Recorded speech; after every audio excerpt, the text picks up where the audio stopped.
Fala galera, tudo bem? Sou o professor de História, Roberto Falcioni. Mais uma aula com vocês agora com a segunda série. Vamos trabalhar a resolução de exercícios com o tema Fases da Revolução Francesa e também as consequências da Revolução Francesa. Primeiro, antes de nós trabalharmos aqui os conceitos e das duas atividades, seria importante nós entendermos as três fases com dois grupos principais: Robespierre, jacobinos e girondinos. Jacobinos considerados como os grandes radicais, que querem uma grande transformação, e os girondinos com uma ala mais moderada. Algo em comum entre eles: querem transformações, mas de maneiras uma menos radical, outra mais radical, com grande transformação social. Tudo bem? Ambos também são de outro ponto em comum entre ambos é que eles são de um grupo chamado burguesia, uma classe de comerciantes pequeno, médio e grande, seja de grandes banqueiros até um pequeno comerciante de uma feira ambulante da França, é considerado uma burguesia. E eles estão dentro de um outro ponto em comum: o terceiro estado. Esse é o grande problema. O terceiro estado, junto com a população pobre, trabalhadora, a burguesia, o povo, são eles que arcam com um grande número de tributos, um valor de impostos que eles tinham que manter uma sociedade estamental do clero, da nobreza e depois junto com eles. Quem que mantém a opulência, o luxo da corte de Versalhes dos reis? Quem que mantém os privilégios dos nobres, do clero, né, do alto clero e do baixo clero? Quem que mantém essa estrutura estamental? Os impostos pagos pelo terceiro estado. Esse é um ponto positivo, um ponto importante para vocês estudarem aí junto com a gente. Ok? Vamos então para a próxima, essa atividade que vocês estudaram na aula passada. Indique quais eram os principais elementos sociais que resultaram na eclosão, no início da Revolução Francesa. Quais foram os principais elementos? Situação econômica é fundamental para vocês entenderem. Organização da sociedade estamental, a recessão econômica, crise econômica gigantesca que a França estava passando, pela qual passava a França, a Assembleia dos Estados Gerais, na qual o terceiro estado não foi atendido às suas reivindicações, e o ideal iluminista, a ideia de liberdade, de igualdade e fraternidade. O que representa a charge ao lado? Três grupos, três estamentos: povo, clero, nobreza. Estão os três representados, os três estamentos, uma sociedade sem mobilidade social. Quando você é do povo, nasce no povo, vai morrer no povo. Se você nasceu no grupo da nobreza, vai ter privilégios dentro da nobreza e vai morrer sendo um nobre. E pior, clero, nobres não trabalham. Um reza, o outro faz nada, pratica o ócio. Esse é o grande problema, eles não desenvolvem a economia, eles têm gastos na economia, que vai ser mantido pelo terceiro estado. A charge representa os três estados que organizam: os nobres, cleros e trabalhadores.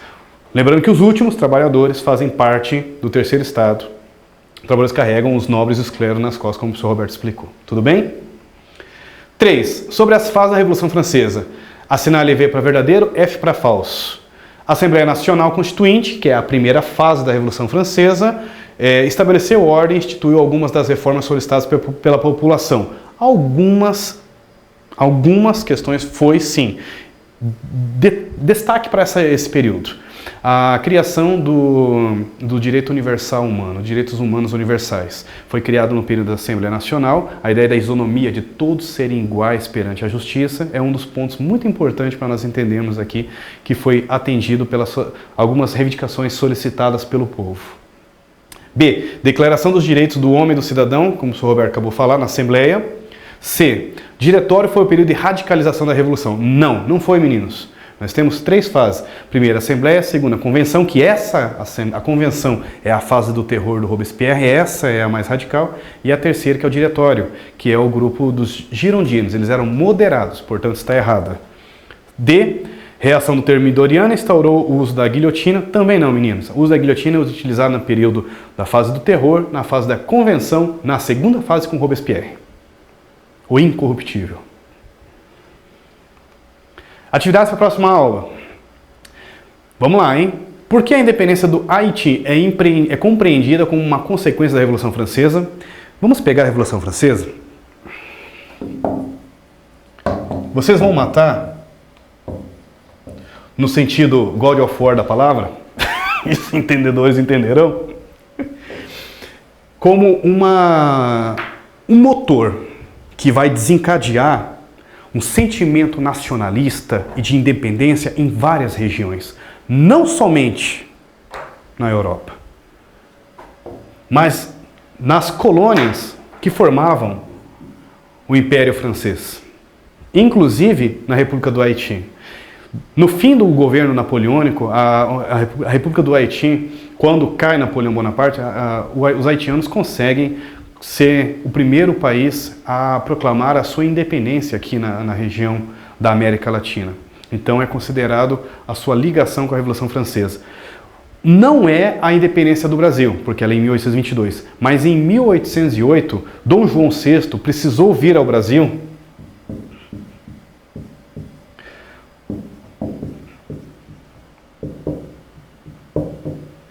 por causa que a França tinha invadido, a França napoleônica tinha invadido o país de Portugal, o reino de Portugal, obrigando Dom João e sua comitiva, sua corte, a fugirem de Portugal e virem para o Brasil, fazendo uma ligação direta entre as consequências da Revolução Francesa, que foi o Império Napoleônico, junto com a independência do Brasil. A independência da República Haitiana também, e assim você vai fazendo essas ligações com a Revolução Francesa. Último ponto, nacionalismo. Napoleão invadiu, dominou quase toda a Europa em suas mãos. Você invade um país, você domina esse país e você estimula essas pessoas que você dominou a terem sentimento de pertencimento aonde eles moravam. É isso que nós chamamos de nacionalismo.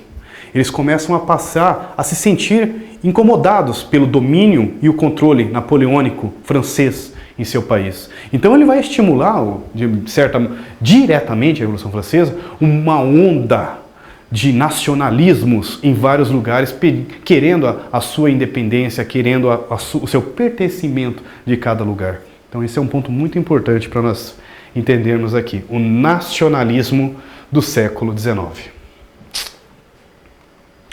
2. Atividade a respeito da Convenção Nacional. É correto afirmar.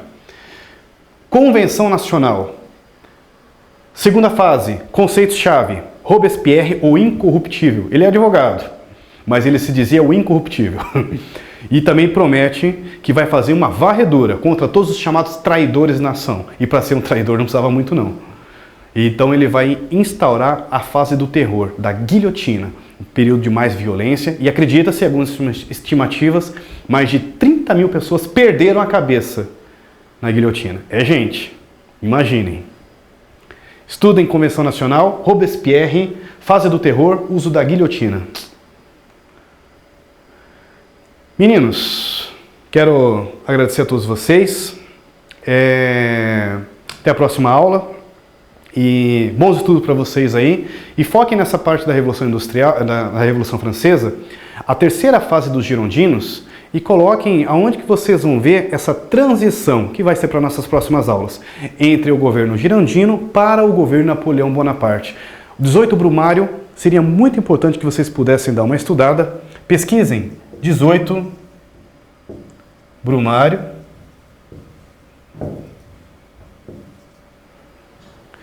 Que é quando Napoleão Bonaparte tomou o poder dos girondinos e começa a fase da chamada Império Napoleônico. É bem importante entender essa transição da Revolução Francesa, que começa em 1789 e termina com o golpe do 18 Brumário em 1799. Tudo bem? Muito obrigado, meninos. Até a próxima. Sou o professor Roberto Falcione com vocês, Saia Digital. Até a próxima.